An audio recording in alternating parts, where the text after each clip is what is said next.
Good morning. My name is Ann McFetridge, and I have the pleasure of being with one of our ISHI ambassadors today, Fabiana. And Fabiana is going to be telling us about what it's like to be at her first ISHI, and we're going to learn more about that as the week goes on. But before we let her get on to that, we want to learn more about her. So, Fabiana, welcome.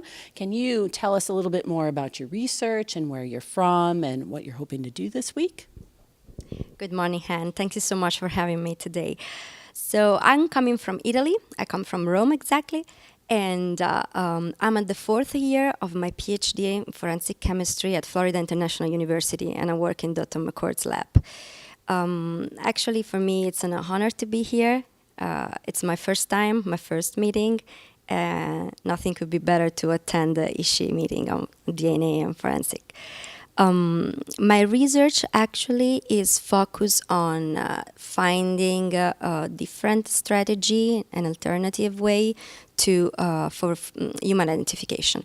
So what I'm working on is a sequencing Y chromosome, long reads, so long region on the Y chromosome, trying to get this kind of research as an additional tool for forensic investigation, and using a portable sequencing device, so trying to use the next generation's sequencing techniques. And it's challenging, but at the same time is very interesting.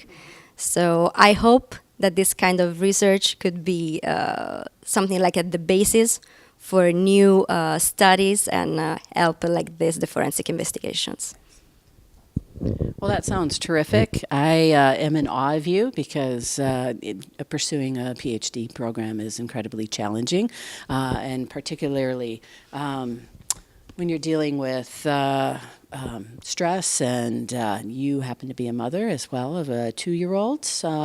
Yeah, a boy or a girl?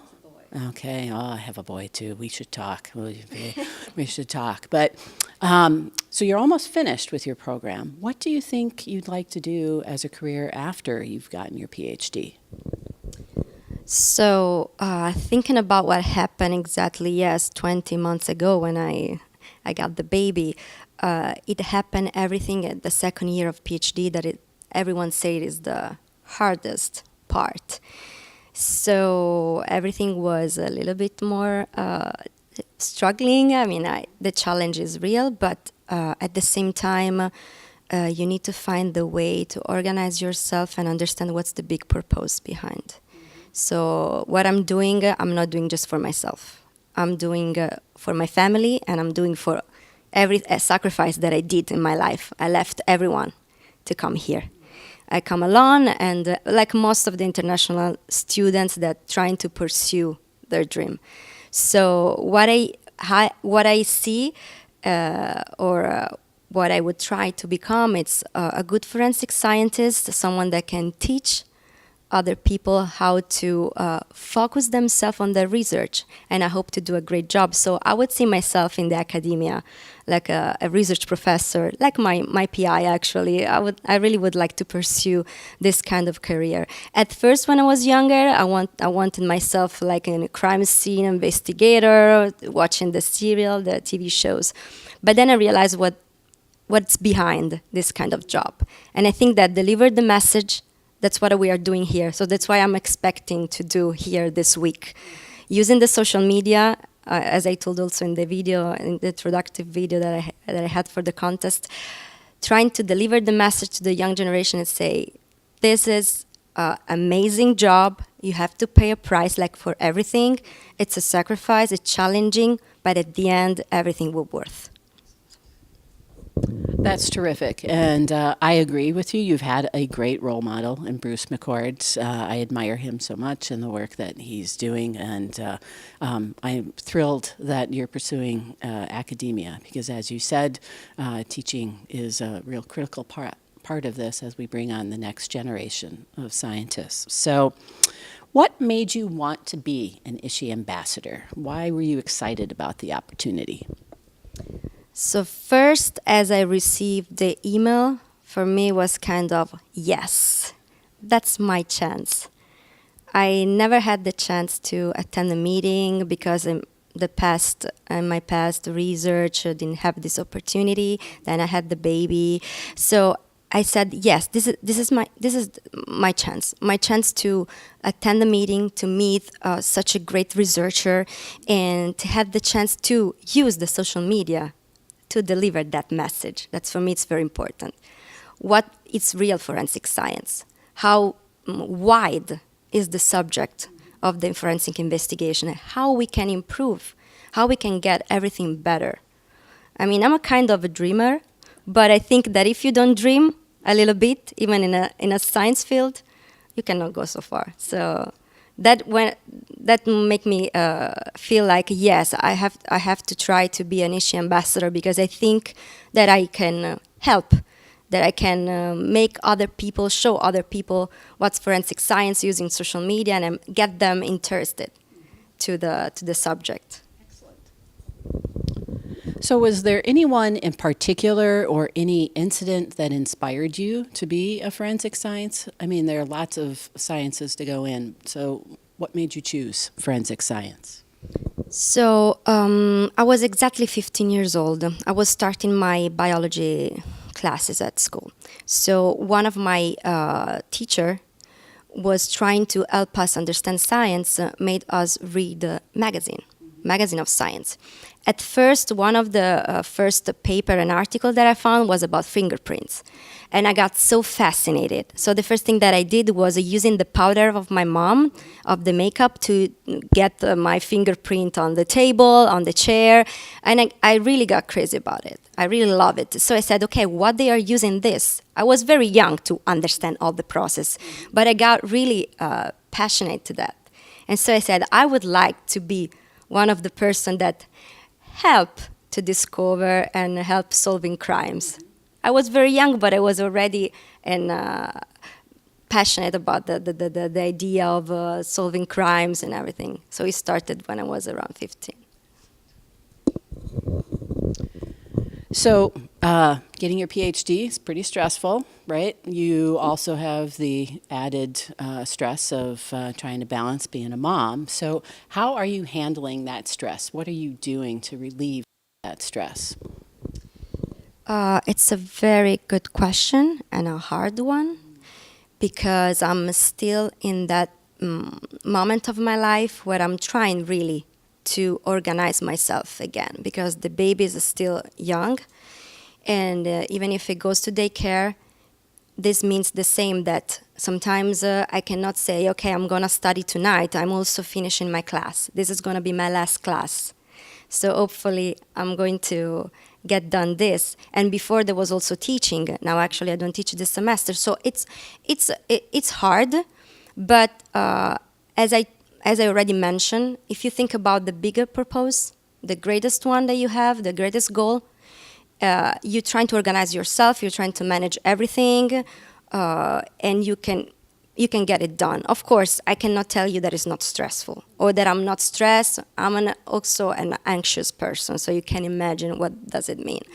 But I think that organizing and trying to schedule as much as you can, even if you schedule to do, you organize yourself to do 5 things and you do 3, it's a success. Yes. So that's what you do. You delayed a little bit in some stuff that you have to do, but at the end you try to do your best. Trying to do your best, really, not procrastinating, I think it's the secret. Well, I have to say, I always look at my to-do lists and I never check everything off. If I did, I would think it would be a sign of the apocalypse. So I kind of don't check off everything off my list. But I totally get that feeling of, holy cow, I got some stuff done today. Yay me, right? I mean, it is a very good feeling. And you've got to manage your expectations, particularly when you're balancing motherhood or your personal life. You just got to say, I can't possibly do it all, but I'll do the best that I can.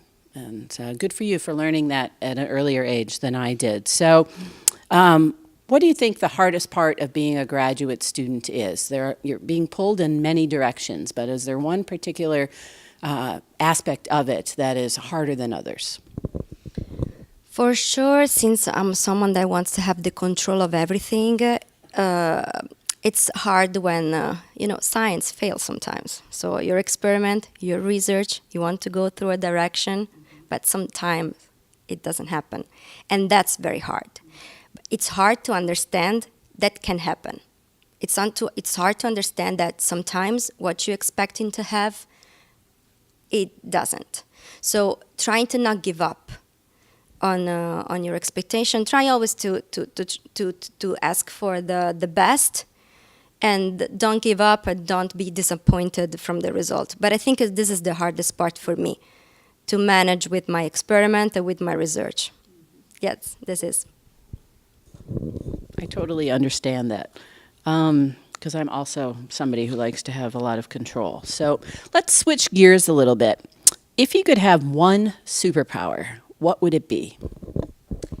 Talking strictly about the forensic investigation, since I'm also in this kind of research, I would like so much to have the power to increase the amount of DNA in the trace evidence where you have a low amount, so don't have to struggle in the court of the threshold about the peak and the profiling, the identification. Have a easier life about that. So being able to have a full profile, even from low trace amount of DNA, and this for me would be a big superpower. Yeah. I think there are people in thousands of labs who will watch this and go, yes, that is the superpower to choose. I totally agree. Maybe the next generation will figure out a way to do that. You never know. So we can hope anyways. Describe your perfect day. Who are you with? What are you doing? What kinds of activities are you involved in? So when you look back and at bed and you say, this was a perfect day. So first, my baby that wake up with a good mood. Would be already a good start. Sure. No traffic, because I do 15 miles every day. Okay. It's not a lot, but Miami is kind of chaotic. And having my result done, having my sequence perfectly matching with the alignment, so I can say, yes, we can move on, we can move forward. And I mean, my environment at the lab, it's always great. So I don't have to expect some perfect environment or whatever else, because I'm always feel very, very well inside the lab. But what happens, maybe outside is what I could call perfect day. So my experiment goes smooth, and I come back home, and the baby is fine. My husband is fine. So, I mean, trying to find this calm, serenity, I think would be a perfect day. Excellent.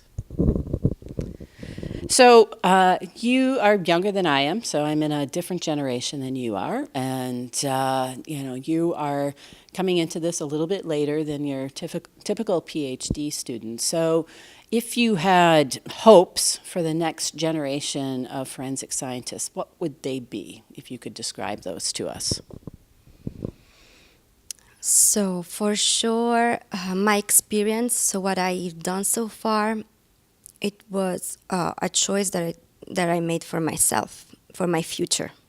So what I can expect from the future generation is to be always determined, to never give up, to don't be disappointed by themselves. If they really believe in something, I know that this is kind of, I told you, like a dreamer idea, no? But that's what happened to me. Nobody would tell that I come back to Miami at 35 years old and pursuing a PhD. It was not really in my idea. But then I came here, and Dr. McCord told me, okay, you want to work with me? You have to enter the PhD in chemistry. I'm a biologist. It's completely different, right? So I said to myself at 35, what do you want for you? And I was determined, stubborn, to get that. And now I'm here. So what I want from the next generation is that don't disappoint, don't give up. If you really want something, it's a sacrifice. You need to struggle. You don't have to give for granted anything. You have to put yourself in the game and play hard. And at the end, I'm sure that you will succeed. So I really hope that this would be the characteristic of the next generation of young forensic science, since I'm not now in the not so young at that. It's all relative, right? That's true. Yes. So in many fields, being a mother creates an extra challenge when you're striving for career advancement or trying to pursue an advanced degree, etc. Have you found this to be the case? And if so, do you have advice for other folks who have young children yet still want to pursue their careers? It's a very good question, this, Anne, because I can tell that I was very lucky. Since the first moment that I told to Dr. McCord that I was pregnant, we're always a little bit scared as a woman to tell this. Something will change. It's true, I'm a student in a PhD. I'm not in a company. I'm not. So I really was maybe a little bit more comfortable. But at the same time, I was scared. I don't know what's the reaction, what's going to happen to my PhD life. But I need to tell you something. I found in him the best supporter, really. From the first time. He never made me in an uncomfortable position. He always told me, whatever you need, your rights are always at the first place. So this made me continue my PhD life as a pregnant student at the best. Of course, there were a little bit of issues. I mean, I was teaching at that time, and I did until the last month. So I never stopped. I was preparing solution in chemistry lab with my big belly. So it was it was amazing.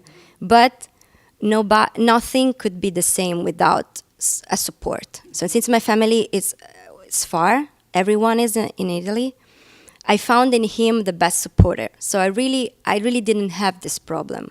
And I can tell to those people that might have, I don't know, any issues or to be strong, because really, if you believe in what you're doing, it's hard, but you can make it.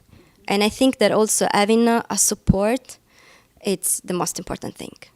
So I was very lucky. It sounds like an ideal situation. Not all women have that situation, but it's good to see that you were able to do so, and hopefully Dr. McCord is being a very good example to others who are leading laboratories who have a great deal of female students in their lab, because it's challenging enough without having to balance it and then feel like you're disappointing, your PI. So good for him. I'm going to have to tell him so. The last question is there anything that you would do differently if you were going to start again? Even if I reinvented myself many times, I didn't regret anything. I would do it exactly the same. Maybe I could be here in Miami a little bit when I was a little bit younger, but if I did what I did, I don't have anything to regret to myself. So I would do exactly the same, because I had a lot of experience, bad experience too, but are those that helped me understand what I could become. So I would do exactly the same. Good for you. It's nice to be in the room with somebody who's so confident and strong-willed, and I've been really impressed with talking with you today. I'm so excited to see what you do this week, and I can't wait to see where your career takes you. So thanks so much for your time today. Really appreciate it.